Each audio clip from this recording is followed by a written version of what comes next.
ಭಾರತದ ಇತಿಹಾಸದಲ್ಲಿ ಮೇ 13ರ ಮಹತ್ವ ಸ್ನೇಹಿತರೆ. ರಾಜ್ಯಸಭೆಯ ಮೊದಲ ಅಧಿವೇಶನ 1952.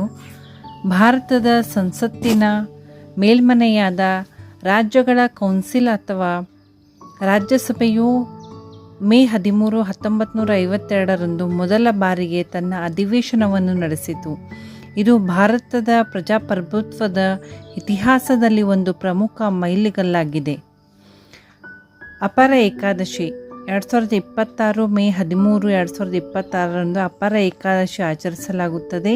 ಇದು ಭಗವಾನ್ ವಿಷ್ಣುವಿಗೆ ಸಮರ್ಪಿತವಾದ ಹಿಂದೂ ಉಪವಾಸದ ದಿನವಾಗಿದೆ. ವಿಶ್ವದಾದ್ಯಂತ ಮೇ 13ರ ವಿಶೇಷತೆ ಕ್ಯಾಲೆಂಡರ್ ದಿನ. ಇದು ಗ್ರೆಗೋರಿ ಕ್ಯಾಲೆಂಡರ್ನಲ್ಲಿ ವರ್ಷದ 133ನೇ ದಿನವಾಗಿದೆ. ಅಧಿಕ ವರ್ಷಗಳಲ್ಲಿ 134ನೇ ದಿನ.